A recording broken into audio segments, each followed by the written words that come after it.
Hello everyone, welcome back to Nancer classes and this is नईश्री।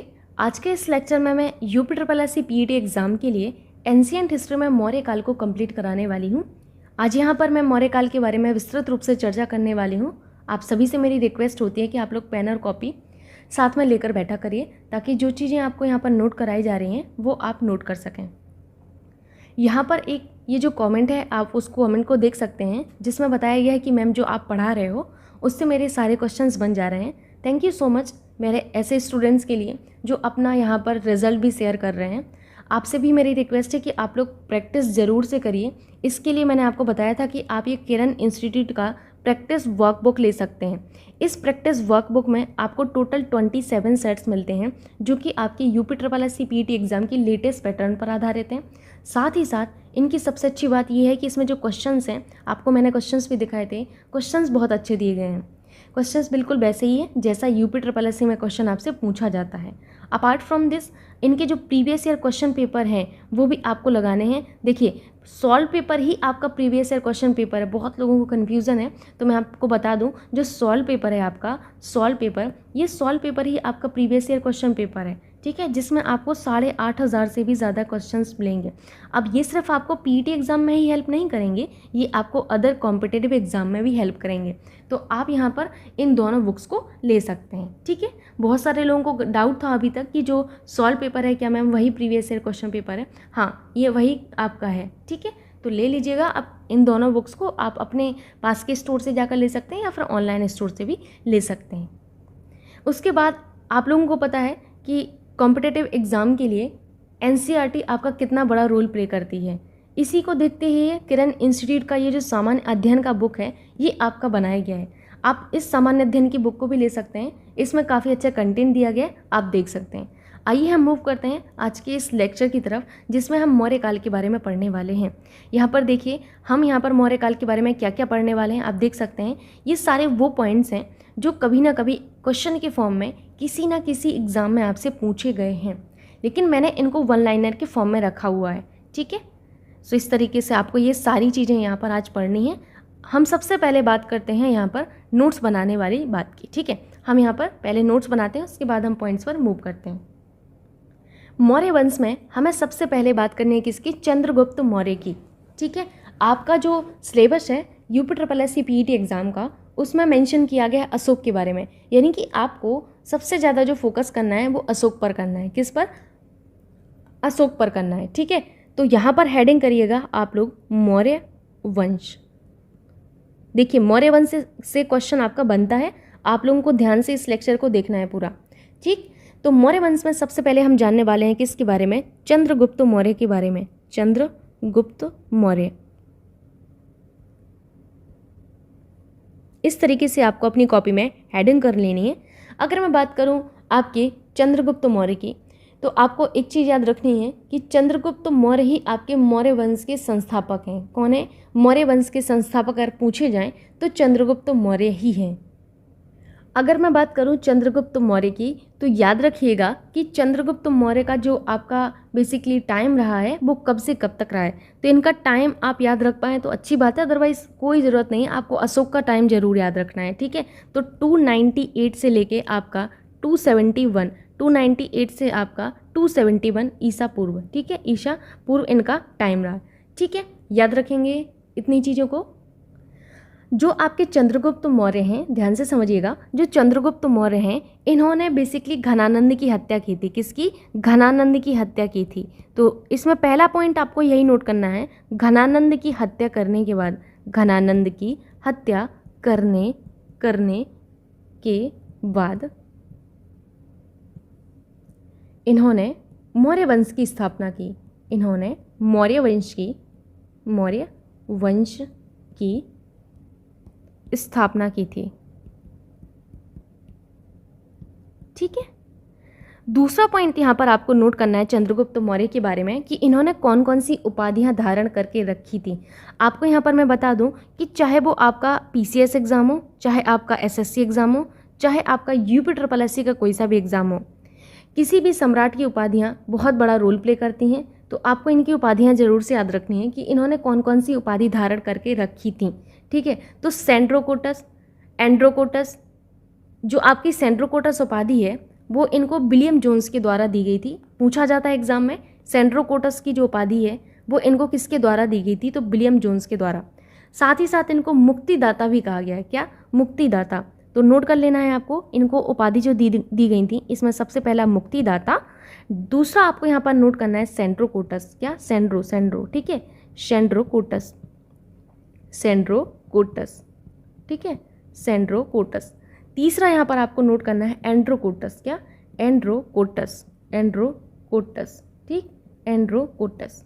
Sandrocottus के बारे में मैंने ये बोला है कि जो ये सेंड्रोकोटस की उपाधि है वो इनको किसके द्वारा दी गई थी, तो विलियम जोन्स के द्वारा दी गई थी। ये आपको याद रखना है जरूर से, विलियम जोन्स के द्वारा इनको सेंड्रोकोटस की उपाधि दी गई थी। ठीक, पूछा जाता है एग्जाम में, दैट्स वाई इंपॉर्टेंट बनता है आपके लिए। अगर आपसे पूछा जाए कि आपके चंद्रगुप्त जो मौर्य हैं, मतलब थे जो चंद्रगुप्त मौर्य के सेनापति कौन थे, तो इनके सेनापति आप लोगों को याद रखना है, पूछा जाता है इनके सेनापति के बारे में। तो चंद्रगुप्त मौर्य जी के सेनापति जो थे इनका नाम क्या था, तो इनके सेनापति या प्रधानमंत्री या फिर गुरु कहें, तो इस तरीके से कर लीजिएगा, गुरु कहें या फिर इनके प्रधानमंत्री कहें, बात एक ही है। ठीक है, प्रधानमंत्री कहें, गुरु कहें या सेनापति कहें, तो आपको तीनों में क्या लिखना है, आपको लिखना है चाणक्य। क्या लिखना है? चाणक्य। ठीक है, चाणक्य। अब ये जो चाणक्य थे इनके 3 नाम थे और तीनों नाम आपके लिए इंपॉर्टेंट है, एग्जाम में पूछा जाता है, तो इनके तीनों नाम आपको पता होना चाहिए। पहला चाणक्य, दूसरा विष्णुगुप्त, तो ब्रैकेट में ही लिख लीजिएगा विष्णुगुप्त। ठीक है, और इनका कौन सा नाम था, और इनको कौटिल्य भी कहते थे। क्या कहते थे? कौटिल्य। ठीक, तो ये आपको तीनों नाम इनके पता होना चाहिए, चाणक्य, विष्णुगुप्त, कौटिल्य। ये चंद्रगुप्त मौर्य के दरबार के प्रमुख थे। चंद्रगुप्त मौर्य के दरबार के प्रमुख कौन थे? कौटिल्य थे। तो आपसे कई बार एग्जाम में पूछा जाता है, चाणक्य किसके दरबार में थे? चंद्रगुप्त मौर्य। चाणक्य किसके दरबार में थे? चंद्रगुप्त मौर्य। अभी मैं आपसे क्वेश्चन पूछूंगी तो आप लोगों को ध्यान से चीज़ों को सुनना है। ठीक है, कौटिल्य अर्थशास्त्र नामक पुस्तक के लेखक थे। ये पूछा जाता है एग्जाम में कई बार, तो इनके बारे में याद रखना है कि इन्होंने अर्थशास्त्र नाम की पुस्तक लिखी थी। अर्थशास्त्र पुस्तक लिखी, कई बार पूछा गया एग्जाम में अर्थशास्त्र नाम की पुस्तक किसने लिखी, तो ये जो आपकी अर्थशास्त्र नामक पुस्तक है ये आपकी चाणक्य के द्वारा लिखी गई थी। ये पुस्तक राजनीति से संबंधित थी, ये भी आपको याद रखना है, राजनीति से संबंधित थी। पूछा जाता है किस विषय से संबंधित थी? राजनीति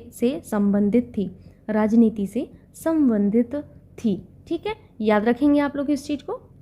और इस पुस्तक में मौर्य वंश के शासन व्यवस्था का उल्लेख है। किसके? मौर्य वंश के शासन व्यवस्था का उल्लेख है। तो यहाँ पर मैं लिख देती हूँ, स्पेस नहीं है। ठीक, मौर्य वंश के शासन व्यवस्था का उल्लेख। ठीक है, तो मौर्य वंश की शासन व्यवस्था का उल्लेख आपको कहाँ पर मिलता है? ये आपको मिलता है जो आपका चाणक्य या कौटिल्य कहें या विष्णुगुप्त कहें, इनकी जो पुस्तक है अर्थशास्त्र नामक, इस पुस्तक में आपको इसका उल्लेख मिलता है। किसका? मौर्य वंश की शासन व्यवस्था का। ठीक, याद रखिएगा। नेक्स्ट पॉइंट यहाँ पर आपको पढ़ना है, इतना आपने नोट कर लिया, मैं इसको हटा देती हूँ। यहाँ पर नेक्स्ट पॉइंट आपको यहाँ नोट करना है, जो युद्ध हुआ था आपका चंद्रगुप्त मौर्य का, वो किसके साथ हुआ था? तो इनका जो युद्ध हुआ था वो सेल्यूकस निकेटर के साथ हुआ था। किसके साथ? सेल्यूकस निकेटर के साथ। और सेल्यूकस निकेटर से युद्ध हुआ और साथ ही साथ सेल्यूकस निकेटर से ये पराजित हुए थे। ठीक है, जो आपका सेल्यूकस निकेटर है, सेल्यूकस निकेटर आपका बेसिकली कौन था? तो ये आपका एक यूनानी शासक था। कौन था? यूनानी शासक। और ये जो यूनानी शासक है ये चंद्रगुप्त मौर्य से पराजित हुआ। ये क्या हुआ? चंद्रगुप्त मौर्य से पराजित हुआ था। मैं इस तरीके से लिख देती हूँ, आप समझ जाइएगा। चंद्रगुप्त मौर्य से पराजित हुआ।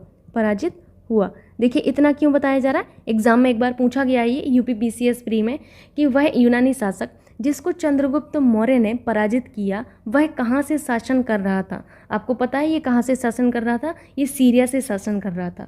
ठीक, याद रखेंगे आप लोग। अब ये जो सेल्यूकस निकेटर है इनके बारे में एक और पॉइंट महत्वपूर्ण बनता है।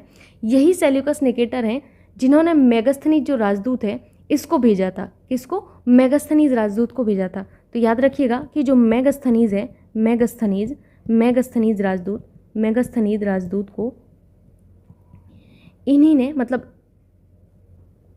सेल्यूकस निकेटर नहीं भेजा था, इस तरीके से लिखिएगा, सेल्यूकस निकेटर ने ही भेजा।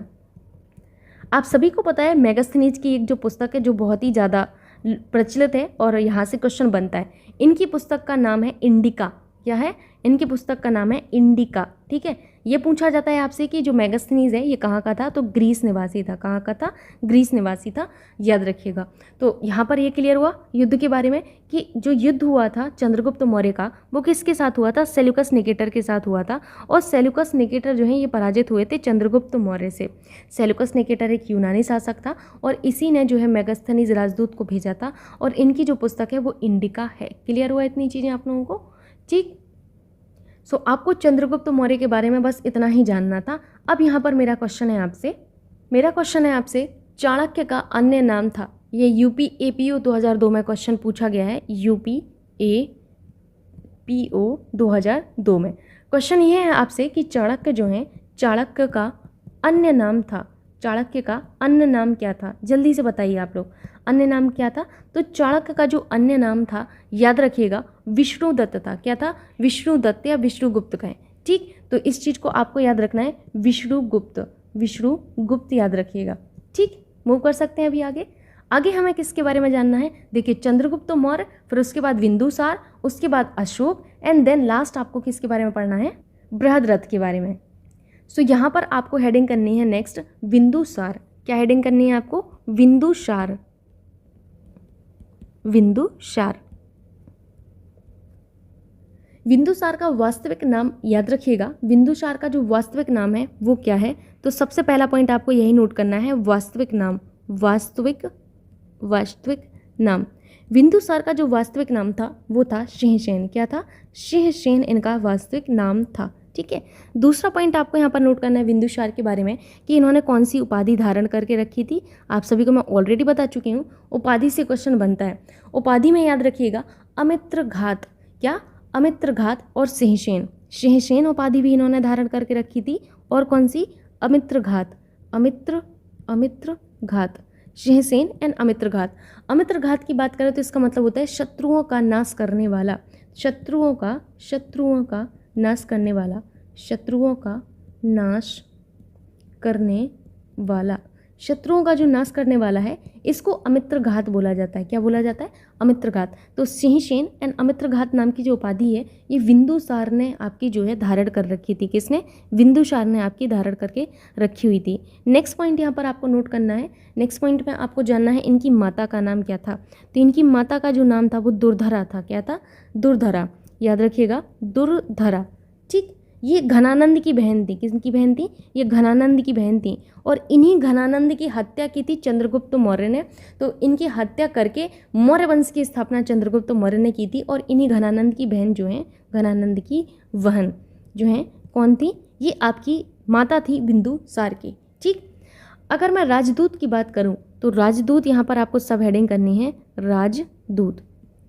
राजदूत की अगर बात की जाए तो राजदूत में याद रखिएगा कि इनका जो राजदूत था वो डायमेकस था। कौन था? डायमेकस था। डायमेकस पूछा जाता है डायमेकस के बारे में, तो डायमेकस बिंदुसार के टाइम पर था। ये सीरिया का था। कहाँ का था? सीरिया का था। ठीक, दूसरा यहाँ पर आपको याद रखना है डायनोसियस। ठीक है, Deimachus and Dionysius. Deimachus and Dionysius ये कहाँ का था? तो ये मिस्र इजिप्ट का था। तो याद रखिएगा कि आपको इन दोनों के नाम पता होना चाहिए। डायमेकस सीरिया का था एंड डायनोसियस मिस्र का था। ठीक, ये राजदूत थे इसी के टाइम पर। किसके टाइम पर? बिंदुसार के टाइम पर।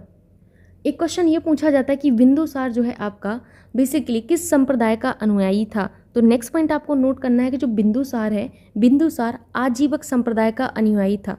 तो लिखिएगा इसी में कि बिंदुसार आजीवक संप्रदाय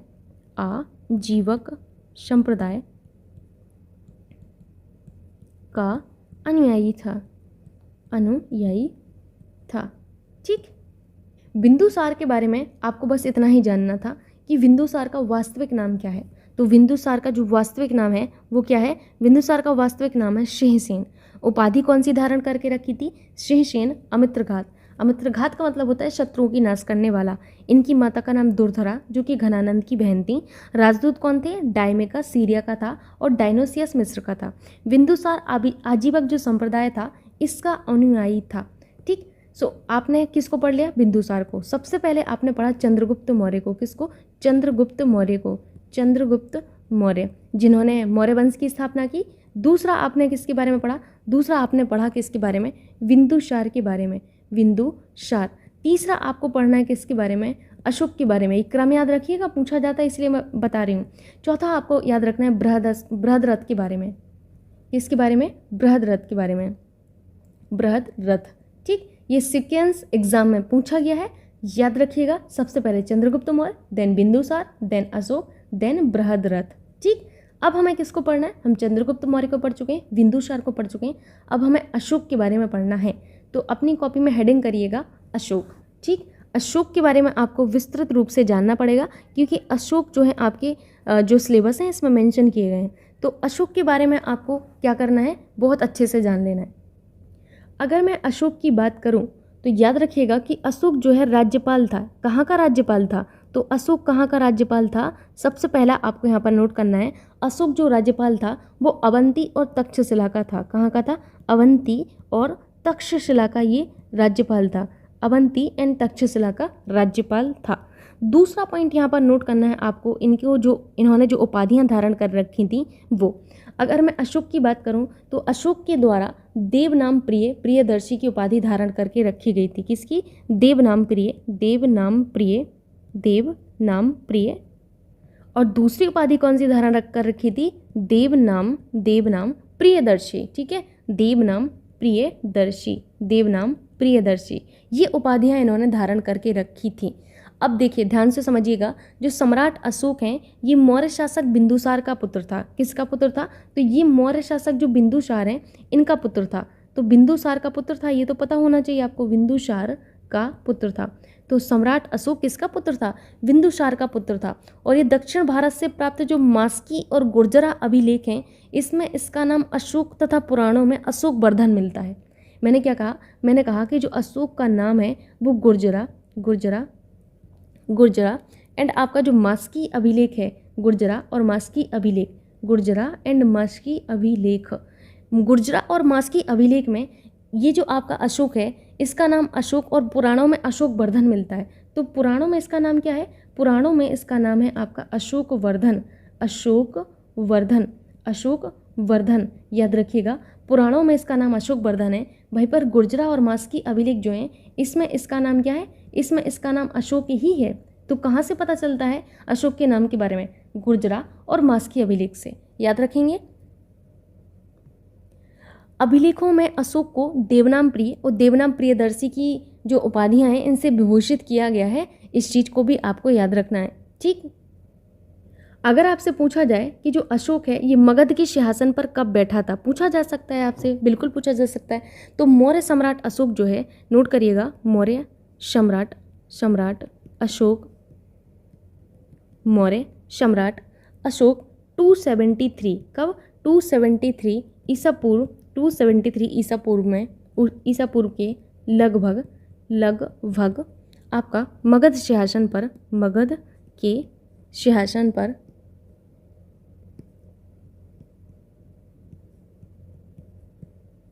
सिंहासन पर बैठा। ठीक है, क्लियर हुआ इतना आप लोगों को अशोक के बारे में। नेक्स्ट आपको यहाँ पर जानना है कि जो अशोक थे इनकी माता का नाम क्या था। तो अशोक की माता, इस तरीके से आप लोग को लिखना है माता।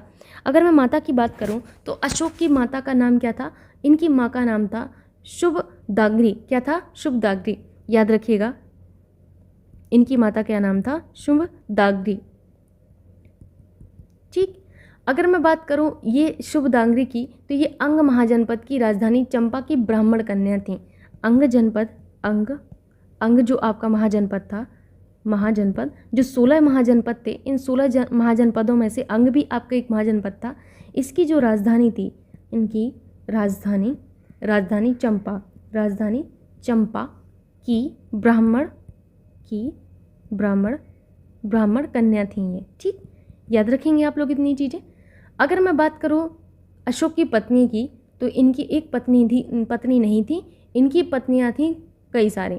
तो आपको उनके बारे में याद रखना है, पूछा जाता है आपसे। ठीक, तो नेक्स्ट आपको क्या नोट करना है, इनकी पत्नियों के बारे में। तो पहले तो मैं इसको ठीक कर देती हूँ, कभी कभी ये भी पता नहीं इसको क्या हो जाता है। आपको यहाँ पर नोट करना है अशोक, ठीक है। इसके बाद आपको यहाँ पर मैं बताने वाली थी इनकी पत्नियों के बारे में। देखिए, अगर आपको लेक्चर अच्छा लगता है तो प्लीज़ आप वीडियो को लाइक करना मत भूला करिए, वीडियो ज़रूर से लाइक कर दिया करिए। आपके एक लाइक से ही यहाँ पर मुझे आपको इसी तरीके की वीडियोस देने का मन करता है। सुबह 4 बजे से उठकर वीडियो बनाने का मन करता है, एंड उसके बाद आप लोगों के लिए और भी कुछ अच्छा करने का मन करता है। तो प्लीज़ आप लोग वीडियो को लाइक कर दिया करें इतनी मेहनत को देखते हुए। तो आपको यहाँ पर नोट करना है पत्नियाँ। देखिए, पत्नी नहीं लिखनी है, आपको लिखना है यहाँ पर इनकी पत्नियाँ। पत्नियाँ में आपको लिखना है सबसे पहले इनकी पत्नी कौन कौन सी थी। तो पत्नी आपको जानना है कि आपको यहाँ पर सबसे पहले जानना है आपका अशगमित्रा, ठीक है। अशगमित्रा, घा लिखा हुआ है मित्रा।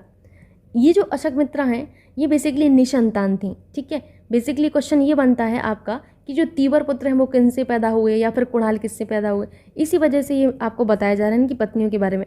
बेसिकली अब वाइफ उनकी थी तो जानकर क्या करेंगे, है ना, लेकिन यहाँ पर आपको जानना है, ठीक है। पद्मावती, अगर मैं पद्मावती की बात करूँ, पद्मावती, जो पद्मावती थी इनसे इनको एक पुत्र था जो कि था कुणाल। अब यही आपसे पूछा जाता है कुणाल, याद रखिएगा कुणाल। नेक्स्ट इनको आपको याद रखना है कुरुबती। इनकी जो इसके बाद जो पत्नी थी वो थी कुरुबकी। कुरुबकी की बात करो तो इनसे एक पुत्र पैदा हुआ था तीवर नाम का, ठीक है। नेक्स्ट आपको याद रखना है महादेवी। कौन? महादेवी। इनसे पुत्र हुआ आपका जो है महेंद्र, और कौन सा पुत्र हुआ, और संघमित्रा। ये आपको याद रखना है, इनके 2 बच्चे थे, महेंद्र और संघमित्रा। तो आपको बस इतना याद रखना है कि जो आपकी अशंगमित्रा थी ये निसंतान थी। पद्मावती से जो पुत्र पैदा हुआ कुणाल, कुरुबकी से आपका तीवर, और महादेवी से आपको जो है महेंद्र और संघमित्रा, ठीक। अब ये इसलिए महत्वपूर्ण बन जाता है क्योंकि अशोक जो हैं इन्होंने कुरुबकी के नाम पर कौशाम्बी में एक अभिलेख लिखवाया है जिसे रानी अभिलेख कहते हैं। वेरी वेरी इंपॉर्टेंट, यही आपको नोट करना है। आपको नोट करना है अशोक ने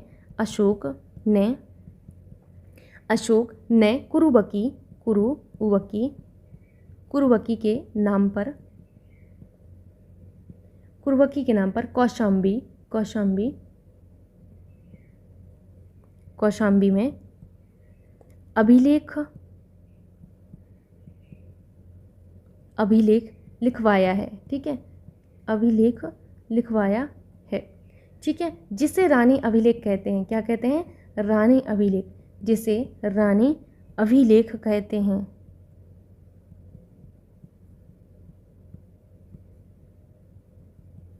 ठीक, इसमें तीवर और कुरुबकी का जिक्र मिलता है। ये जो रानी अभिलेख है किस किस का जिक्र किया गया है? तो इसमें तीवर का, जो पुत्र तीवर है उनका, और इनकी माँ कुरुबकी का उल्लेख मिलता है, इनके नाम का जिक्र मिलता है। इस वजह से ये इम्पोर्टेंट है, ठीक, याद रखेंगे आप लोग इस चीज़ को, इम्पोर्टेंट है। नेक्स्ट पॉइंट आपको अशोक में नोट करना है। मैं इसको हटा देती हूँ बिकॉज अभी फिर से प्रॉब्लम क्रिएट हो गया है। चलिए कोई बात नहीं, हो जाता है कभी कभी।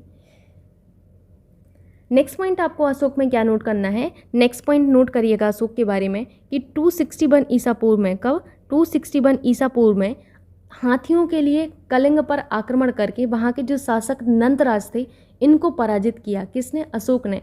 पराजित करके कलिंग की जो राजधानी है तोशाली, इसको बनाया, ठीक। तो 261 ईसा पूर्व में हाथियों के लिए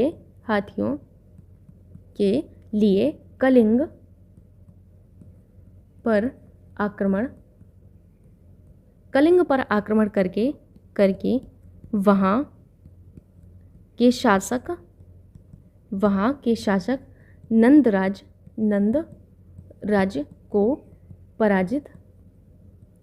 नंदराज को पराजित करके कलिंग की राजधानी तोशाली, किसको? तोशाली या तोशली जिसको बोला गया, तोशली को बनाया, ठीक। कलिंग का युद्ध कब हुआ था? अब आप बता सकते हैं कलिंग का युद्ध 261 ईसा पूर्व में हुआ था। कब? 261 ईसा पूर्व में हुआ था। सम्राट अशोक ने अपने राज्याभिषेक के 8 वर्ष पश्चात कलिंग पर विजय प्राप्त किया था। अशोक बेसिकली एक महत्वाकांक्षी शासक था, आप सभी को पता है। और इसने कलिंग पर जो युद्ध है, कलिंग का जो युद्ध है वो 261 में किया था। कलिंग युद्ध ने अशोक को अहिंसा और धर्म के लिए अपने जीवन को समर्पित करने हेतु प्रेरित किया। और ये जो कलिंग युद्ध है, कलिंग युद्ध का जो आपका बेसिकली विवरण है वो 13वें शिलालेख में मिलता है। तो कलिंग युद्ध का विवरण, कलिंग युद्ध का विवरण जो 13वां शिलालेख है, 13वें शिलालेख में, 13वें शिलालेख में मिलता है, 13वें शिलालेख में मिलता है। वेरी वेरी इंपॉर्टेंट, 13वें शिलालेख में कलिंग युद्ध के बारे में विवरण मिलता है। ठीक है, नेक्स्ट आपको यहाँ पर पॉइंट नोट करना है जो कि बहुत इंपॉर्टेंट है, प्लीज़ आप लोग ध्यान से सुनिएगा। जो न्यू ग्रोथ है, न्यू ग्रोथ की बातों से प्रभावित हुए आपके बेसिकली अशोक हैं ये, और उपगुप्त की सहायता से, उपगुप्त की सहायता से इन्होंने बौद्ध धर्म में जो है ये परिवर्तित हो गए थे। तो नोट करिएगा कि अशोक न्यू ग्रोथ की बातों से प्रभावित होकर, बातों से प्रभावित होकर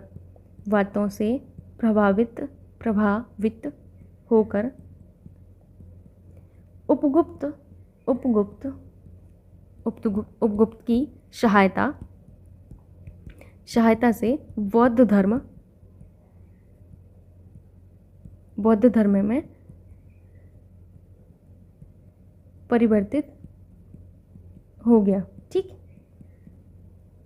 जो आपकी राजतरंगिणी है जो कि कलहड़ के द्वारा लिखी गई थी। अगर मैं कलहड़ की राजतरंगिणी की बात करूं तो इनके अनुसार ये शैव धर्म का उपासक था। तो याद रखिएगा, कलहड़ की राजतरंगिणी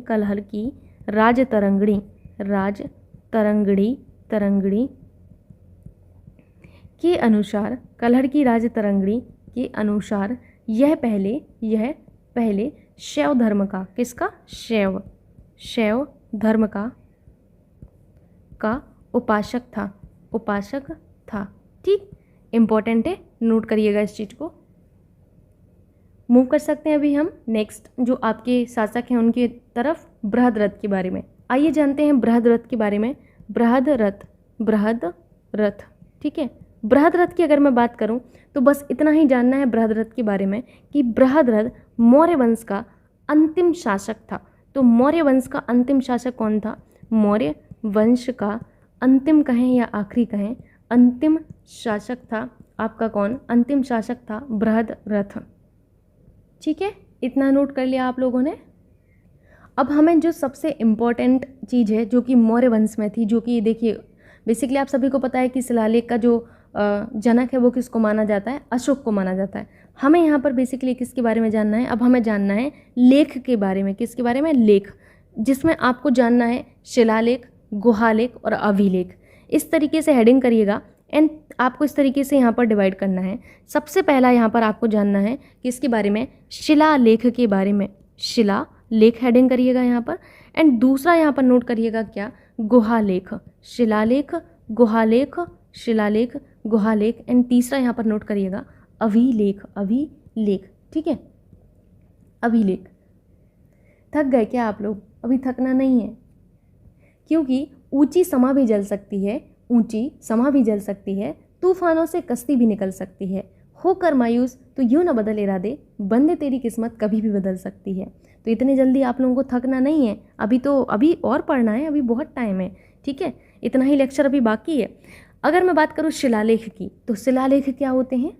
जो पत्थरों पर लिखे जाते हैं। क्या? जो पत्थरों पर लिखे जाते हैं उनको हम शिलालेख कहते हैं। तो नोट करिएगा, जो पत्थरों पर लिखे जाते हैं उन्हें हम क्या कहते हैं? उन्हें हम शिलालेख कहते हैं। गुहालेख जो आपके गुफाओं में लिखे जाते हैं। ठीक है, तो जो गुफाओं में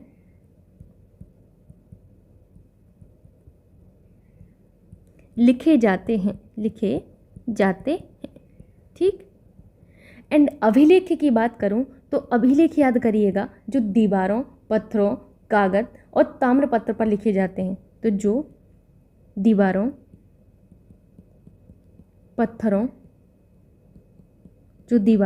पत्थरों, कागज और आपके ताम्रपत्र पर लिखे जाते हैं। ठीक, आज आपको यहाँ पर अंतर क्लियर हुआ। शिलालेख, गुहालेख और अभिलेख। मौर्य वंश विशेष रूप से इसी चीज़ के लिए जाना जाता है, इन्हीं लेखों के लिए जाना जाता है। तो याद रखिएगा कि अभिलेखों का संबंध मौर्य वंश से ही है। ठीक, यहाँ पर शिलालेख, शिला यानी कि पत्थर, जो पत्थर पर लिखे जाएं, गुहा यानी कि आपकी जो गुफा पर लिखे जाएं, अभिलेख यानी कि जो दीवार पर, पत्थरों पर, कागज पर, ताम्रपत्र पर लिखे जाते हैं, उनको हम क्या कहते हैं? उनको हम अभिलेख कहते हैं। अब यहाँ पर आपको जानना होगा अशोक के जो 14 शिलालेख हैं, ये जो 14 शिलालेख हैं वो आपके 8 स्थानों पर मिलते हैं। कौन कौन से वो 8 स्थान हैं? सबसे पहले हम बात करते हैं अशोक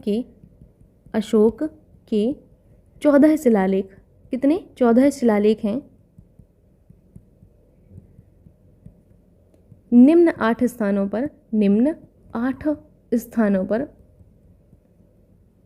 पर मिलते हैं। ठीक है, वो कौन कौन से स्थान हैं और वो कौन से शिलालेख हैं, ये जानना है। सबसे पहले आपको याद रखना है शाहबाजगढ़ी। शाहबाजगढ़ी की अगर बात करूं तो ये पेशावर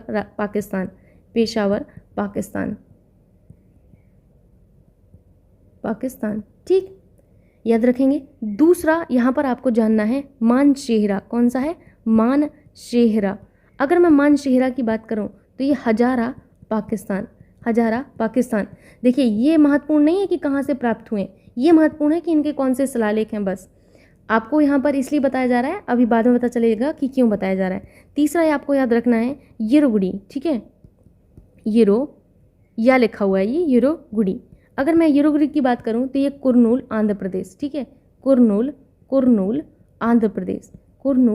आंध्र प्रदेश। ठीक है, चौथा आपको याद रखना है कालसी। कौन सा? कालसी में याद रखिएगा ये देहरादून से मिला है। कहाँ से? देहरादून से आपको मिला है। ठीक, पांचवा यहाँ पर याद रखिएगा कौन सा? शोपर। अगर मैं शोपारा की बात करूँ तो ये महाराष्ट्र से मिला है। कहाँ पर? महाराष्ट्र से मिला है। छठवा याद रखिएगा गिरनार कहाँ पर है? गिरनार सौराष्ट्र में है। ठीक है, सौराष्ट्र गुजरात। ठीक है, नेक्स्ट आपको सातवां याद रखना है कौन सा? जौगढ़ की अगर मैं बात करूं तो जौगढ़ आपको कहाँ से मिलता है? ये आपको गंजम उड़ीसा से मिलता है। गंजम उड़ीसा से मिलता है। आठवां यहाँ पर आपको याद रखना है कौन सा? धौली। कौन सा? धौली कहाँ से मिलता है? तो धौली पूरी उड़ीसा से मिलता है धौली। ठीक है, याद रखेंगे। अब यहाँ महत्वपूर्ण ये बनता है आपका कि कौन सा आपका जो अभिलेख है, शिलालेख है, वो किस आपकी जो है लिपि में लिखा गया। ठीक है, किस भाषा में लिखा गया, ये महत्वपूर्ण बनता है। अगर मैं बात करूँ जौगढ़ और धौली की, तो जौगढ़ और धौली दोनों ही आपकी ब्राह्मी में है। किस में है? ब्राह्मी में है। इस चीज़ को आपको याद रखना है, ब्राह्मी में है ये दोनों आपके। ठीक, इसके बाद कालसी, सोपारा और गिरनार ये आपके प्राकृत में है। किस में है? प्राकृत में है। याद रखिएगा, प्राकृत में। नेक्स्ट आपको यहाँ पर योरोगुड़ी दिख रहा होगा, तो ये बास्त्रोफिदम में है। किस में है? बास्त्रोफिदम में। बास्त्रोफिदम। ठीक है, लिपि है बास्त्रोफिदम। नेक्स्ट अगर मैं बात करूँ यहाँ पर ये जो आपके बेसिकली शाहबाजगढ़ी और जो मानसेहरा हैं, ये खरोष्ठी लिपि में है। किस में है? खरोष्ठी लिपि में है। खरोष्ठी लिपि याद रखिएगा। ठीक है, नोट किया आप लोगों ने इतना। अब यहाँ पर आपको ये जानना है कि सबसे बड़ा शिलालेख कौन सा है? सबसे बड़ा शिलालेख।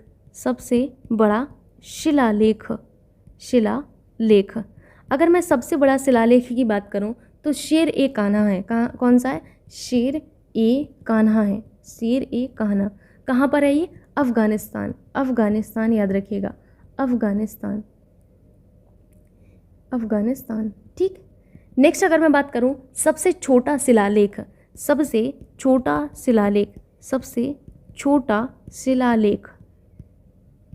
तो सबसे छोटा जो शिलालेख है वो कौन सा है आपका? याद रखिएगा, रुम्नीदेई, नेपाल में है ये। रुम्नीदेई कहाँ पर है ये? ये नेपाल में है, नेपाल। ठीक, अब जो आपके अभिलेख हैं आपको इनके बारे में थोड़ा सा अच्छे से डिटेल में पढ़ना है। ठीक, तो इनको मैं हटा देती हूँ। अब आपको 1 बाय 1 करके जो पढ़ना है उस पर थोड़ा सा ध्यान बनाए रखिएगा, और ये एग्ज़ाम में पूछा जाता है, यहाँ से क्वेश्चन बनता है। भाब्रू का जो आपका अभिलेख है, भाब्रू का जो आपका अभिलेख है, ये जो भाब्रू का अभिलेख है, इस भाब्रू के अभिलेख में आपको याद रखना है भाब्रू या बैराट, भाब्रू या बैराट कहें, ये जो अभिलेख है भाब्रू का अभिलेख, इस अभिलेख में आपका जो है इसने स्वयं को मगध सम्राट और बौद्ध धर्मावलंबी साबित किया है। ठीक है, तो स्वयं को इसने किस अभिलेख में मगध सम्राट आपका जो है बताया है, स्वयं को इसने मगध सम्राट बताया है, सम्राट। और क्या किया है इसने, बौद्ध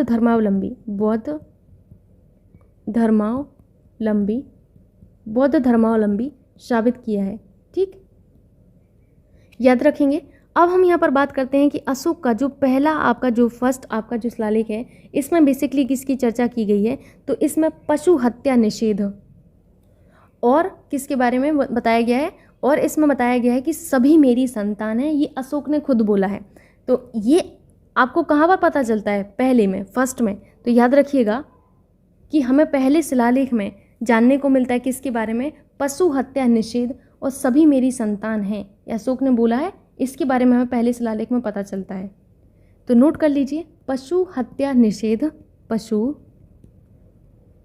हत्या निषेध, और यहाँ पर क्या पता चलता है, सभी मेरी संतान है, सभी मेरी संतान है, मेरी संतान है। ठीक है, नोट किया आपने। दूसरा आपको यहाँ पर याद रखना है कि जो दूसरा है, दूसरा शिलालेख, इसमें क्या पता चलता है, संगम जो राज्य हैं, संगम राज्यों का जो उल्लेख है वो आपके दूसरे वाले में ही हुआ है। किसके बारे में, संगम राज्यों का उल्लेख, संगम राज्यों का उल्लेख। तो संगम राज्यों का जो उल्लेख मिलता है वो दूसरे में मिलता है उल्लेख, और साथ ही साथ पड़ोसी राज्यों के संबंध के बारे में पता चलता है। ठीक है, तो पड़ोसी राज्य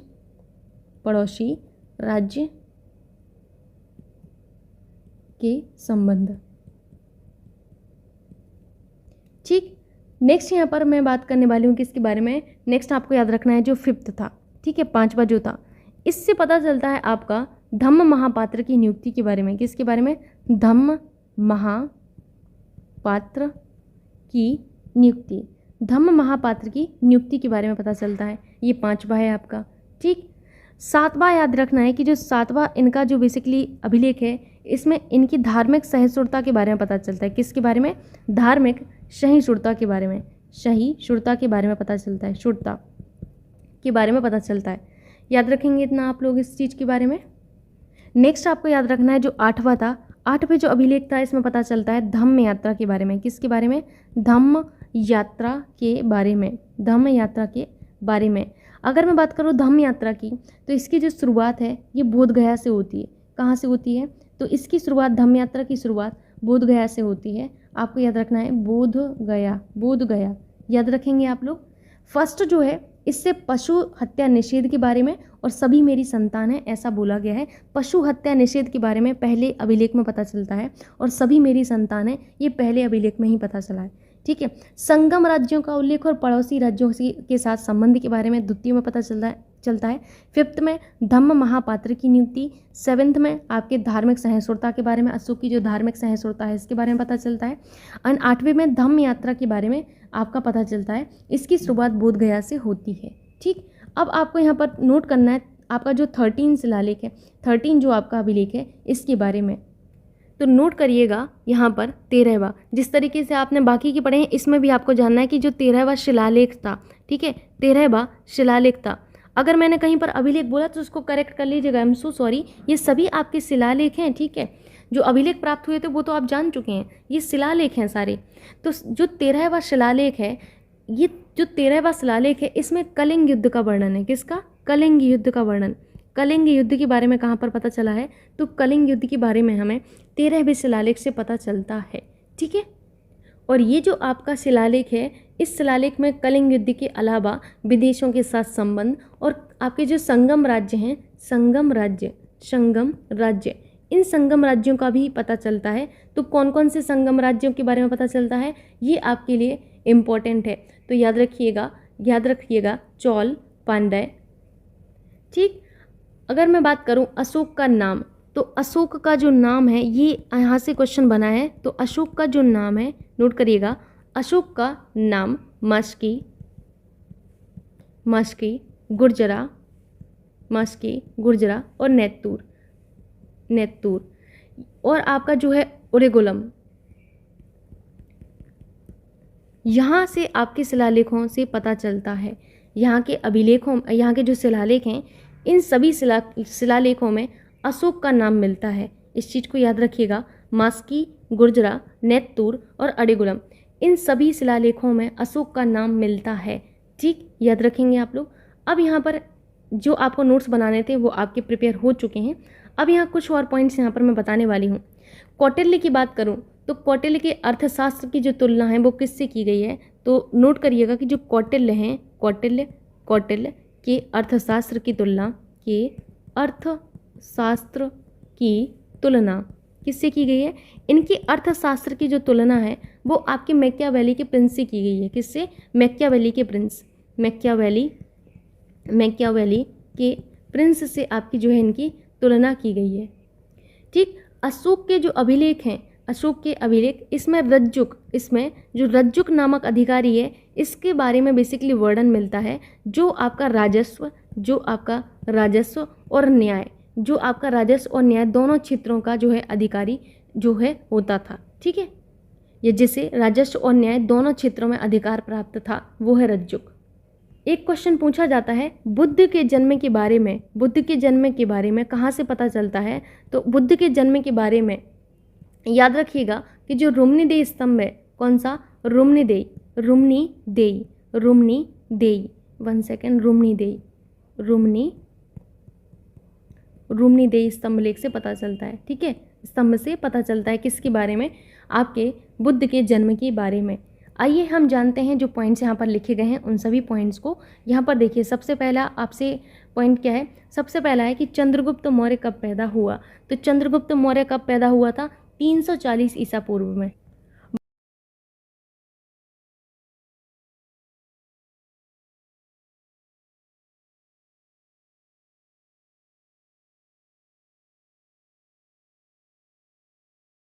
नेक्स्ट पॉइंट है आपसे कि चंद्रगुप्त किस वंश का शासक था? तो चंद्रगुप्त किस वंश का शासक था? मौर्य वंश का था। आप सभी को पता है चंद्रगुप्त किस वंश का शासक था? मौर्य वंश का।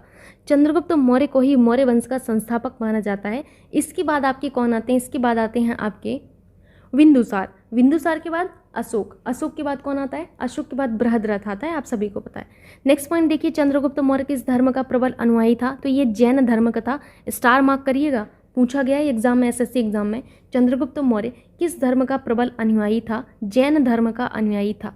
नेक्स्ट यहाँ पर कि बिंदुसार किसका पुत्र था? तो बिंदुसार चंद्रगुप्त मौर्य का पुत्र था। किसका था? चंद्रगुप्त मौर्य का पुत्र था बिंदुसार। किसका पुत्र था? चंद्रगुप्त मौर्य का पुत्र था बिंदुसार।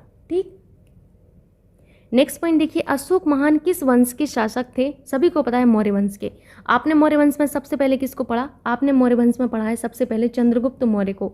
चंद्रगुप्त मौर्य ने ही आपकी जो है किसकी स्थापना की थी? चंद्रगुप्त मौर्य ने ही मौर्य वंश की स्थापना की थी। ठीक है, उसके बाद आपने किसको पढ़ा? आपने पढ़ा आपका बिंदुसार को। ठीक है, बिंदुसार। तीसरा आपने किसको पढ़ा? अशोक को पढ़ा है। एंड जो लास्ट शासक थे मौर्य वंश के, लास्ट जो थे वो आप सभी को पता है आपके बृहद्रथ थे। ये देखिए पूछा जाता है बृहद्रथ, एग्जाम में पूछा गया है कि अंतिम मौर्य सम्राट कौन था? तो बृहद्रथ था। कौन था? बृहद्रथ था। ठीक, यहाँ पर देखिए नेक्स्ट पॉइंट, कलिंग का युद्ध कब हुआ था? तो 261 ईसा पूर्व में हुआ था और इसी युद्ध के बाद अशोक में बहुत बड़ा परिवर्तन देखा गया था। ठीक, अर्थशास्त्र किसने लिखा था? चाणक्य ने लिखा था। चाणक्य के अन्य कौन कौन से नाम है याद है आप लोगों को? विष्णुगुप्त और क्या नाम है इनके? और कौटिल्य नाम है। क्या नाम है? कौटिल्य याद रखिएगा। और क्या याद रखना है? विष्णुगुप्त इनका ही नाम है। विष्णुगुप्त इनका ही नाम है। ठीक है, चाणक्य को अन्य किस नाम से जाना जाता है? कौटिल्य के नाम से। चट्टानों को काटकर बनाई गई सबसे पुरानी वास्तुकला कहाँ पाई जाती है? तो चट्टानों को काटकर बनाई गई जो सबसे पुरानी वास्तुकला है ये बिहार में आपकी पाई जाती है।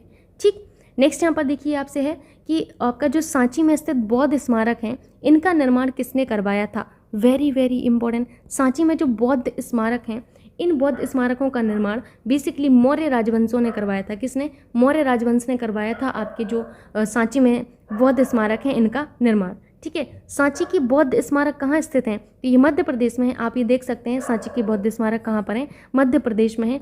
वेरी वेरी इंपॉर्टेंट, सांची के बौद्ध स्मारक का निर्माण किसने करवाया? मौर्य काल में आपका जो है मौर्य जो राजवंश था उस टाइम आपका निर्माण हुआ है, मौर्य वंश ने करवाया है। एंड कहाँ पर है? मध्य प्रदेश में है। कलिंग, धौली, भाबरू, जौगढ़ में से अशोक के किस अभिलेख में बौद्ध ग्रंथों का उल्लेख किया गया है? यहाँ पर बताइए कि कलिंग, धौली, भाबरू और जौगढ़, इसमें से आपका किस में बेसिकली बौद्ध ग्रंथों का उल्लेख किया गया है? तो भाबरू में किया गया। किस में? भाबरू में। ये भाबरू का अभिलेख है, आप देख सकते हैं इसको। नेक्स्ट है कि सम्राट अशोक के समकालीन श्रीलंका के शासक कौन थे? तो तिष्य थे। कौन थे? तिष्य। श्रीलंका के जो सम्राट थे अशोक के जो समकालीन थे वो तिष्य थे। ठीक, नेक्स्ट पॉइंट पर मूव करते हैं जो कि आपसे है 1 मिनट। आपसे पॉइंट है मौर्य काल में भूमि, खान, चारागाह, वाणिज्य में से किस विषय पर सिर्फ राज्य का ही अधिकार था? तो खान जो आपका विषय है इस पर केवल और केवल राज्य का अधिकार होता था। कौटिल्य किसके प्रधानमंत्री थे? तो चंद्रगुप्त मौर्य जो हैं इनके प्रधानमंत्री थे। ये जो कौटिल्य आपको दिख रहे हैं ये कौटिल्य चंद्रगुप्त मौर्य के आपके जो है प्रधानमंत्री थे, आप पढ़ चुके हैं। ठीक है, प्रधानमंत्री कहें या फिर इनके गुरु कहें या फिर इनके सेनापति कहें, प्रधानमंत्री, गुरु या फिर आप सेनापति कहें, बात एक ही है। ठीक है, मौर्य वंश के सबसे प्रसिद्ध शासक आपके कौन थे? तो अशोक थे, याद रखिएगा। ठीक, नेक्स्ट यहाँ पर देख सकते हैं कि अशोक के अधिकांश अभिलेख किस भाषा व लिपि में है? तो प्राकृत भाषा और ब्राह्मी लिपि में है। इनकी सभी मतलब मैक्सिमम जो अभिलेख हैं वो क्या आपको याद रखना है, यहाँ पर बहुत इंपॉर्टेंट है, स्टार मार्क करिएगा कि अशोक के जो अधिकांश अभिलेख हैं वो प्राकृत भाषा और ब्राह्मी लिपि में है। ठीक है, चाणक्य का दूसरा नाम क्या था? तो चाणक्य जो है इनका दूसरा नाम था विष्णुगुप्त। क्या था इनका नाम? विष्णुगुप्त इनका दूसरा नाम था, या फिर कौटिल्य इनका नाम था। अर्थशास्त्र किस विषय पर लिखी गई थी? तो ये राजनीति पर लिखी गई पुस्तक है, आप सभी को पता था। ठीक है, नेक्स्ट है कि विश्व के इतिहास में एकमात्र राजा कौन था जिसने कलिंग युद्ध जीतने के बाद विजय त्याग दिया था? तो एकमात्र राजा जो विश्व के इतिहास में ऐसा है जिसने कलिंग युद्ध जीतने के बाद भी विजय को त्याग दिया। सोच सकते हैं आपकी जीत गए फिर भी विजय त्याग दिया, वो था अशोक महान। कौन था? अशोक महान। सारनाथ स्तंभ पर चक्र जिससे इंगित करता है वो है क्या? प्रगति को इंगित करता है। सारनाथ का चक्र किसको इंगित करता है? आपकी प्रगति को, प्रगति को। नेक्स्ट यहाँ पर देख सकते हैं पॉइंट। नेक्स्ट पॉइंट है आपसे सारनाथ स्तंभ के ऊपर रखे हुए शेर जिन्हें आप या हम अपने नोट पर देखते हैं वास्तविकता में किस पदार्थ पर नक्काशी है? तो ये पत्थर पर नक्काशी है। आप देख सकते हैं इतनी सुंदर जो नक्काशी है ये पत्थर पर की गई है। आप एक बार इसको देखिए और आप बताइए कि क्या आप बना पाएंगे ऐसा कभी? आपका आंसर होगा नहीं मैम, हमारे पास इतना टाइम ही नहीं है। मौर्य वंश के ऐसे कौन से शासक थे जिन्होंने अभिलेखों द्वारा जनता तक अपने संदेश पहुंचाने का प्रयास किया? तो यहाँ पर देखिए ये एसएससी में पॉइंट पूछा गया है। तो मौर्य वंश का जो एकमात्र शासक था जिसने अभिलेखों के द्वारा जनता तक अपने संदेश पहुंचाने का कार्य किया वो अशोक था। ठीक है, मौर्य साम्राज्य की राजधानी स्थित थी। तो याद रखिएगा कि मौर्य साम्राज्य की राजधानी जो है पाटलिपुत्र स्थित थी। वर्तमान में इसे आप पटना के नाम से जानते हैं। किसके नाम से? पटना के नाम से जानते हैं। ठीक है, नेक्स्ट यहाँ पर देख सकते हैं यूनानियों को भारत, आपके जो भारत हैं इससे बाहर निकाला था। किसने? चंद्रगुप्त मौर्य ने यूनानियों को भारत से बाहर निकाला था। चंद्रगुप्त मौर्य ने अपने अंतिम दिन कहाँ गुजारे? श्रवणबेलगोला में इसने अपने अंतिम दिन गुजारे थे। आप लोगों को मैं चंद्रगुप्त मौर्य के बारे में कल वाला जो लेक्चर था उसमें बता चुकी हूँ कि श्रवणबेलगोला में इन्होंने संथारा पद्धति से अपने जीवन का त्याग किया था, है ना। चंद्रगुप्त मौर्य का पुत्र कौन था? बिंदुसार था, है ना। नेक्स्ट यहाँ पर देख सकते हैं बिंदुसार का पुत्र कौन था? अशोक था। चंद्रगुप्त मौर्य का पुत्र बिंदुसार, बिंदुसार का पुत्र अशोक। इसी तरीके से ये क्रम चला आया है ना। बिंदुसार के शासन के दौरान अशांति कहाँ फैली? तो तक्षशिला में बिंदुसार के शासन के दौरान अशांति फैली थी। अशोक की प्रशासनिक नीति में भारी परिवर्तन किस घटना से आया? तो वो था कलिंग युद्ध। कब हुआ था? 261 ईसा पूर्व में हुआ था, आप लोगों को पता है अभी, है ना। नेक्स्ट पॉइंट देखिए कि निम्न में से कौन सा व्यक्ति था जिसे देवनाम प्रियदर्शी कहा गया? तो मौर्य राजा जो अशोक था इसको देवनाम प्रियदर्शी बोला गया, या देवनाम प्रिय, आपका देवनाम प्रिय जो है इसकी उपाधि इसने धारण करके रखी थी। नेक्स्ट देखिए कि अशोक के शिलालेखों में जानकारी मिलती है इसके जीवन वृत्ति की, इसकी आंतरिक नीतियों की और इसकी विदेश नीतियों की। इन सभी की जानकारी हमें मिलती है इसके शिलालेखों से। कलिंग युद्ध के बाद किसने महाराज अशोक के रूपांतरण को दर्ज किया? तो ये रॉक एडिक्ट जो आपका 13 था इस रॉक एडिक्ट 13 ने ही आपका कलिंग युद्ध के बाद महाराज अशोक जो हैं इनकी रूपांतरण को दर्ज किया। ये जो आपका शिलालेख है इसमें कलिंग युद्ध से जो पीड़ा हुई वो दुख, पश्चाताप, इन सभी को व्यक्त किया गया है। ठीक, नेक्स्ट पॉइंट देख सकते हैं कि नेक्स्ट पॉइंट है आपसे कि अशोक पर कलिंग युद्ध का प्रभाव कहाँ दिखाई देता है। तो ये आपको बेसिकली कहाँ दिखाई देता है, शिलाओं पर उत्कीर्ण 13वें राज्यादेश से, शिलाओं पर उत्कीर्ण 13वें राज्यादेश से आपको बेसिकली अशोक पर कलिंग युद्ध का प्रभाव देखने को मिलता है। ठीक, चंद्रगुप्त मौर्य के दरबार में भेजा गया यूनानी राजदूत कौन सा था, आप सभी को पता है वो कौन सा था, तो वो था आपका मेगास्थनीज। मेगास्थनीज जो है एक आपका यूनानी था, एक यूनानी ग्रीस का था। ठीक है, याद रखिएगा, ग्रीस शासक सेल्यूकस निकेटर द्वारा इसको भेजा गया था। किसके द्वारा, सेल्यूकस निकेटर द्वारा चंद्रगुप्त मौर्य के दरबार में भेजा गया था। और इसने ही अपनी पुस्तक इंडिका में मौर्य युगीन शासन और आपका जो बेसिकली समाज था इसके विषय में आपका जो है लिखा था। ठीक है, नेक्स्ट देखिए कि इंडिका किसके द्वारा लिखी गई, मेगास्थनीज। ये बेसिकली आपका इसके बारे में बता चुकी हूँ मैं कि आपका जो मेगास्थनीज है इसके द्वारा इंडिका लिखी गई है। और इसमें मौर्य युगीन समाज, मौर्य युगीन समाज, मौर्य युगीन समाज, मौर्य युगीन समाज और प्रशासन के बारे में आपका जो है इसमें आपका बताया गया है। नेक्स्ट पॉइंट देखिए कि अशोक ने किस बौद्ध साधु से प्रभावित होकर बौद्ध धर्म अपनाया, तो उपगुप्त से प्रभावित होकर अपनाया था, है ना। आपको मैं बता चुकी हूँ इसके बारे में, न्यू ग्रोथ की बातों से प्रभावित होकर उपगुप्त की सहायता से इन्होंने बेसिकली क्या किया था, इन्होंने बौद्ध धर्म को अपना लिया था। चंद्रगुप्त मौर्य का प्रसिद्ध गुरु चाणक्य किसके विद्या केंद्र से संबंधित था, किस, ठीक है, किस विद्या केंद्र से संबंधित था, तो तक्षशिला से। कहाँ से, तक्षशिला से। मौर्य काल में शिक्षा का सबसे प्रसिद्ध केंद्र कौन सा था, ऑब्वियस सी बात है तक्षशिला था मौर्य काल में। ठीक, नेक्स्ट पॉइंट है आपसे कि अर्थशास्त्र के लेखक, आप सभी को पता है अर्थशास्त्र के लेखक कौन थे, बताइए जल्दी से आप लोग यहाँ पर, चाणक्य। किसके समकालीन थे, चंद्रगुप्त मौर्य के। अर्थशास्त्र की रचना किसने की, कौटिल्य ने की। अशोक के शिलालेख किस लिपि में खुदे हुए हैं, बताइए ज़रा सा, अशोक के शिलालेख किस लिपि में है। आप सभी को पता है कि इनके शिलालेख जो हैं वो ब्राह्मी लिपि में है और प्राकृत भाषा में है ना। मैक्सिमम जो शिलालेख हैं इनके इसी भाषा में है। ठीक, मूव कर सकते हैं नेक्स्ट पॉइंट पर।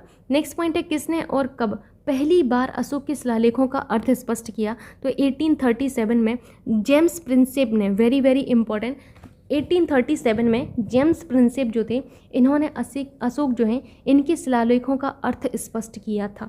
किस शासक को शिलालेखों का जनक कहा जाता है, अशोक को शिलालेखों का जनक माना जाता है। मौर्य वंश के तत्काल बाद किस वंश ने आकर मगध राज्य पर शासन किया, very very important, star mark करिएगा। तो किसने शासन किया था, तो ये शुंग वंश ने किया था शासन। किसने किया था, शुंग वंश ने। मौर्य आपके बेसिकली आपके जो वंश है इनके बाद शासन किया था मगध पर। नेक्स्ट पॉइंट देखिए, मौर्य वंश का अंतिम शासक कौन था, तो बृहद्रथ था। कौन था, बृहद्रथ था। ठीक है, आइए देखते